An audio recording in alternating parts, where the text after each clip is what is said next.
What is the best possible way to fight any variant of COVID-19 virus?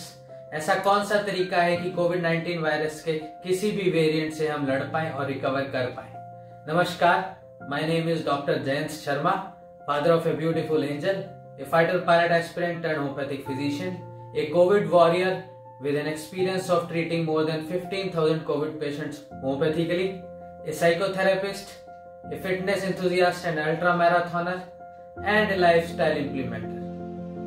2022-2021 से बहुत ज़्यादा अलग नहीं होने वाला।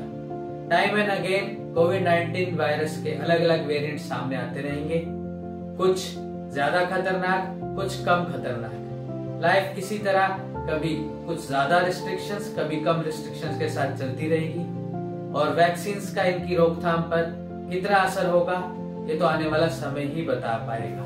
At Adarsh Homeopathic Clinic, we have treated more than 15,000 COVID-affected patients exclusively with homeopathic medicines. इसमें हर age group यानी कि न्यूबॉर्न से लेकर 95 इयर्स तक के सभी पेशेंट्स हैं। इसमें बहुत से लोग हैं जिनको बहुत सी कोमॉर्बिडिटीज हैं, जैसे शुगर, बीपी, कोलेस्ट्रॉल और हार्ट डिजीज तो आम है। उसके अलावा एडवांस स्टेज 3, स्टेज 4 कैंसर जिसमें कीमो और रेडियोथेरेपी साथ चल रही है। थैलेसीमिया मेजर जिसमें हर 10 से 15 दिन में ब्लड ट्रांसफ्यूजन होता है। और ऑटो इम्यून डिसऑर्डर्स जैसे Crohn's disease, myasthenia gravis, thyroid and rheumatoid arthritis भी शामिल है। प्रेग्नेंट वुमेन और लैक्टेटिंग वुमेन के भी बहुत से केसेस हमने सॉल्व किए हैं। इसी सारे एक्सपीरियंस का सार हमने इस वीडियो में शामिल करने की कोशिश की है। क्या आप लोगों ने कभी सीरियसली ये सोचा है कि सेम पैथोजन से इन्फेक्ट होने के बावजूद भी कुछ लोग सिवियर डिजीज डेवलप करते हैं, उन्हें कॉम्प्लिकेशंस हो जाती है और उनकी डेथ हो जाती है, या फिर कुछ लोग ऐसे हैं जो बड़े आसानी से रिकवर कर जाते हैं, और एक तीसरी कैटेगरी है जिनको पता भी नहीं चलता और वो रिकवर कर चुके होते हैं और उनके एंटीबॉडीज पॉजिटिव होती है। इसी तीसरी कैटेगरी में मैं भी हूं।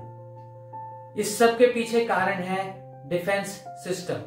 बॉडी का डिफेंस सिस्टम जितना ज्यादा एफिशिएंटली काम करेगा, जितना हेल्दी होगा, उतनी आसानी से वो किसी भी पैथोजन के अटैक को रिकवर कर पाएगा, उसके इफेक्ट को मार पाएगा, उसको बॉडी से क्लियर कर पाएगा। जब हम लोग डिफेंस मैकेनिज्म की बात करते हैं तो ज्यादातर लोग इसमें सेल मीडिएटेड इम्यून सिस्टम की बात करते हैं। इसमें WBCs हैं जिनका एफिशिएंट फंक्शन या हेल्दी फंक्शन डिपेंड करता है vitamin A, vitamin C, vitamin D, zinc and calcium की मात्रा में। मगर इसका ये मतलब नहीं है कि सप्लीमेंट्स के रूप में इनकी भरपूर मात्रा लेने से हमारा इम्यून सिस्टम उतना ही हेल्दी हो जाएगा। बॉडी ऐसे काम नहीं करती, ये कोई डायरेक्टली प्रोपोर्शनल रिलेशनशिप नहीं है। और दूसरा है स्पेसिफिक इम्यूनिटी, यानी कि बॉडी के ये सेल्स एंटीबॉडीज बनाते हैं जो इन पैथोजेंस को याद रखते हैं और इनके खिलाफ एंटीबॉडीज कुछ महीनों से कुछ साल या कुछ लाइफ टाइम तक भी सस्टेन कर सकती है। कोविड-19 में देखा गया है कि 3 से 6 महीने एंटीबॉडी सस्टेन करती है और इसीलिए री इन्फेक्शन के केसेस भी सामने आ रहे हैं। हमारी पूरी बॉडी ही हमारा असल डिफेंस सिस्टम है। हमारी बॉडी में 40 ट्रिलियन सेल्स हैं और जितने हेल्दी और एफिशिएंट ये सेल्स होंगे उतना ही हेल्दी और प्रोटेक्टिव आपका डिफेंस मैकेनिज्म भी होगा। इसमें कुछ सेल्स फिजिकल बैरियर्स की तरह काम करते हैं, जैसे कि हमारी स्किन। अगर स्किन पे कोरोना वायरस आ जाए, गिर जाए, तो आप उसको वॉश अवे कर देंगे तो भी आप इन्फेक्शन से बच सकते हैं। उसके बाद सेल मेम्ब्रेन्स जितनी प्रोटेक्टिव और हेल्दी होंगी उतना ही कम वायरस उसको पेनिट्रेट कर पाएगा और सेल में एंटर कर पाएगा और रेप्लिकेट कर पाएगा।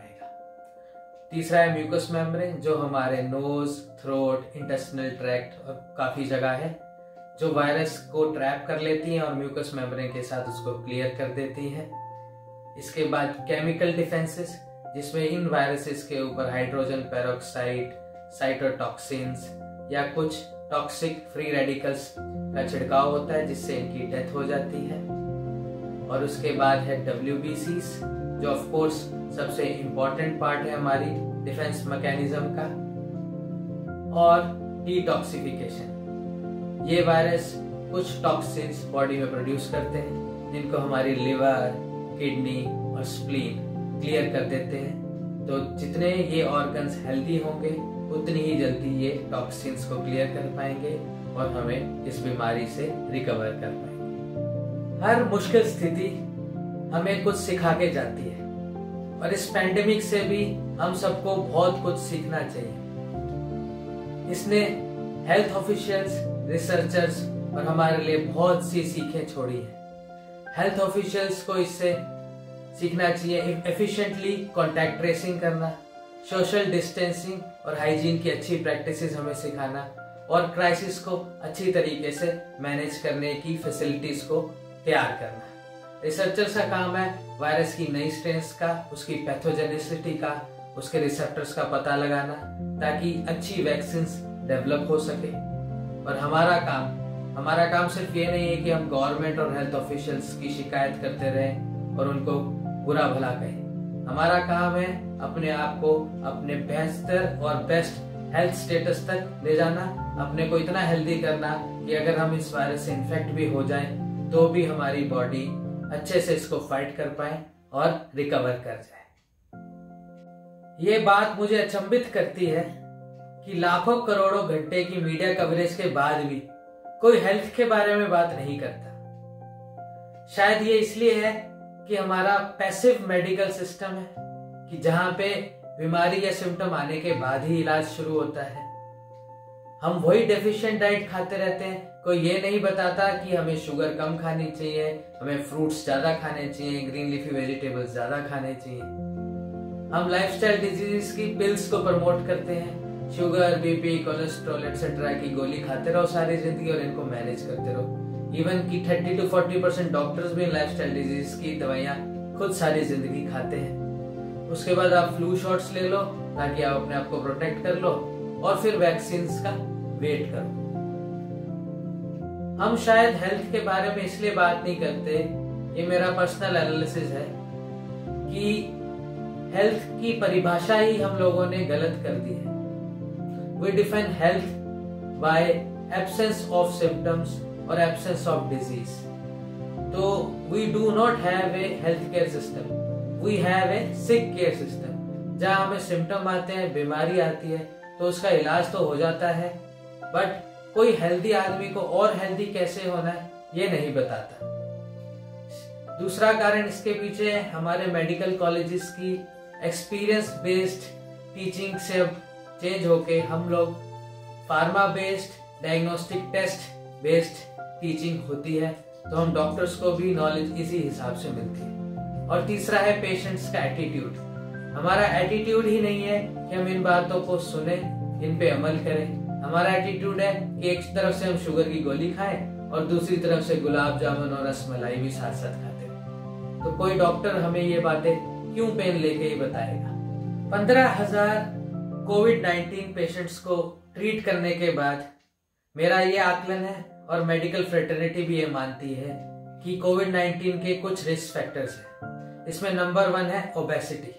और ओबेसिटी की अगर हम बात करें तो positive body imaging, so called positive body imaging के नाम पे हमने ओबेसिटी को इतना एक्सेप्टेंस दे दी है कि हम इसको बीमारी मानना ही भूल गए हैं। मैं ये नहीं कहता कि किसी नेगेटिव सोशल ट्रेट की तरह मोटापे को गिना जाए, but it should be considered as a disease, ताकि हम इस प्रॉब्लम को पहले रियलाइज तो कर लें, तभी इसका इलाज हम लोग कर पाए। Second is diabetes mellitus. Third is multiple comorbidities जैसे sugar, BP, cardiovascular disease, chronic liver, kidney और lung diseases. Fourth is vulnerable category, जिनकी लॉन्ग टर्म कीमो चल रही है, जो स्टेरॉइड्स पे हैं किसी बीमारी की वजह से, जो स्मोकिंग करते हैं और जिनको क्रॉनिक डिजीजेज हैं। And last is old age, above 60 और अबव 70। इस एज में हम इन्हीं सब बीमारियों जैसे शुगर, बीपी, कोलेस्ट्रॉल, थायराइड और या फिर इनमें से कई सारे कॉम्बिनेशंस के साथ जीवित होते हैं, तो हम ज्यादा वल्नरेबल हैं कि कोविड-19 ओल्ड एज लोगों के लिए ज्यादा खतरनाक है। ये सब रिस्क फैक्टर्स डायरेक्टली और इनडायरेक्टली इंसुलिन रेजिस्टेंस और मेटाबॉलिक सिंड्रोम से रिलेटेड है और इसी वजह से डायरेक्टली और इनडायरेक्टली हम इन बीमारियों को कॉमनली देख रहे हैं। और इंसुलिन रेजिस्टेंस की और कई कारणों की वजह से, जैसे स्ट्रोक, हार्ट अटैक, हाइपरटेंशन और डायबिटीज से हर साल 3 करोड़ से ज्यादा लोगों की मृत्यु पूरे विश्व भर में होती है। तो इंसुलिन रेजिस्टेंस एक बहुत बड़ा कारण है जिसको हमें ठीक करना चाहिए ताकि हम किसी भी आने वाली आपदा से अपने आप को बचा पाएं, उससे बेहतर तरीके से लड़ पाएं। लेस हेल्दी लोग कोविड-19 डिजीज की सिवियरिटी के लिए ज्यादा वल्नरेबल है और हम अपने हेल्थ स्टेटस को इम्प्रूव करके कोविड-19 से बेहतर तरीके से लड़ सकते हैं, रिकवर कर सकते हैं। अब सवाल ये उठता है कि हेल्थ एक्चुअली है क्या? हेल्थ कोई स्टेट नहीं है। हेल्थ इज ए स्पेक्ट्रम और ए कंटिन्यूम, जिसमें एक एंड पे है परफेक्टली हेल्दी लोग और दूसरे एंड पे है डेथ। अब आज के युग में परफेक्टली हेल्दी तो मेरे हिसाब से कोई भी नहीं है। हम इतने एयर पोल्यूशन, इतने टॉक्सिन्स, इतने हैवी मेटल से अपनी बॉडी को एक्सपोज कर चुके हैं कि परफेक्टली हेल्दी तो शायद हम में से कोई भी नहीं होगा। बट जिन लोगों को हम हेल्थ के लिए आइडलाइज करते हैं, जिनको हम हेल्दी मानते हैं, वो स्पेक्ट्रम के इस फील्ड एरिया में कहीं है। और बहुत से लोग, जिसमें तकरीबन हमारी पॉपुलेशन का 60 से 70% होगा, वो है फंक्शनल इलनेस में। ये वो जोन है जहां उनको कोई डायग्नोज डिजीज नहीं है, उनके टेस्ट नॉर्मल है, उनको कोई डायग्नोसिस नहीं दिया जा सकता। बट ये अग्रसर है कि अगर इसी तरीके से, इसी गलत जीवन शैली को ये जीते रहे तो जरूर जल्दी ही कुछ आने वाले महीनों में या सालों में ये डायग्नोजेबल डिजीज की तरफ अग्रसर है।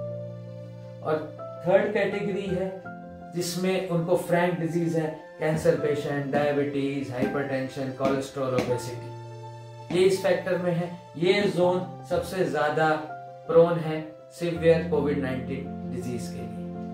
अब आपका सवाल होगा कि बहुत सारे यंग लोग जो सीमिंगली हेल्दी थे, उनकी भी डेथ कोविड-19 के दौरान हुई। ये फंक्शनल इलनेस किसी एज पे डिपेंड नहीं करती। यंग लोग भी गलतियां करते हैं जीवन शैली में और गलत जीवन शैली की वजह से इंसुलिन रेजिस्टेंस, मोटापे और कई सारी बीमारियों की तरफ अग्रसर होते हैं।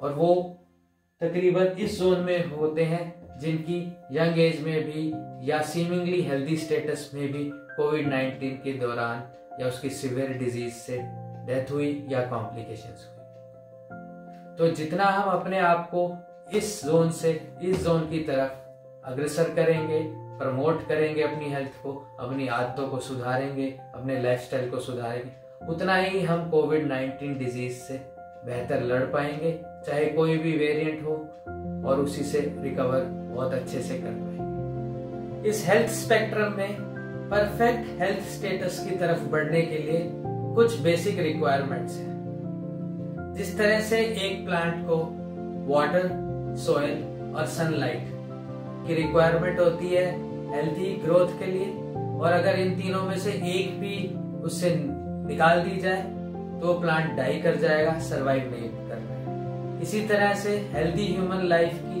3 बेसिक एस्पेक्ट्स हैं: chemical aspect, structural aspect and emotional aspect. Chemical aspect जिसमें पॉजिटिव हेल्दी हैबिट्स हैं, जैसे fuel, essential fatty acid, essential amino acids and vitamins and minerals. ये मिलते हैं होल फूड से, ग्रीन लीफी वेजिटेबल्स से, प्लांट बेस्ड फ्रूट डाइट्स। और health deteriorating effects में जैसे processed food, sugar, excessive artificial sweeteners, packaged food, जिससे insulin resistance develop होती है, डिजीजेस आती हैं। टॉक्सिन्स जैसे heavy metals, pesticides, chemicals, artificial food adulterants etcetera. और drugs, though drugs are necessary to treat diseases, but long term use of drugs also deteriorates health. Structural aspect में number 1 है movement और exercise. सभी body function की efficient functioning के लिए movement एक basic essential need है। बिना मूवमेंट के कोई भी बॉडी फंक्शन ठीक से काम नहीं कर पाता। Second is good posture. अगर आपका पोस्चर ठीक होगा तभी आपकी मूवमेंट पॉसिबल है। तीसरा है कायरोप्रैक्टिक या फिजियोथेरेपी। अगर किसी वजह से आपका पोस्चर गलत है, आप मूवमेंट नहीं कर पा रहे, तो इनकी हेल्प से आप अपने पोस्चर और मूवमेंट को सुधार सकते हैं। स्ट्रक्चरल नेगेटिव डिटोरिएटिंग हैबिट्स हैं sedentary lifestyle, a bad posture और ट्रॉमा, जिसकी वजह से एक्सेसिव ट्रॉमा की वजह से आप अपनी मूवमेंट से किसी वजह से पॉसिबल नहीं है आपके लिए मूव करना, तो आप बीमारियों को ग्रस्त हो जाएंगे। Humans at the end of the day are emotional beings. उनको भी खुशी चाहिए। जितना ह्यूमंस पीसफुली, जॉयफुली और with a purpose of life जिएंगे, उतना ही वो एक हेल्दी स्टेटस की तरफ अग्रसर होंगे। जितना एंगर, स्ट्रेस और फियर में रहेंगे, उतना ही उनकी हेल्थ खराब रहेगी। तो कोविड-19 से बचने के लिए और किसी भी पैथोजेनिक बीमारी या बीमारी से बचने के लिए और एक सुप्रीम हेल्थ स्टेटस के लिए हमें इन ग्रीन हेल्थ प्रमोटिंग हैबिट्स को अपनाना है। जितना हम इनको अपनाएंगे, उतना ही हम एक बेहतर हेल्थ की तरफ और बेहतर जिंदगी की तरफ अग्रसर हों। आपको ये वीडियो कैसा लगा हमें कमेंट बॉक्स में जरूर बताएं। धन्यवाद।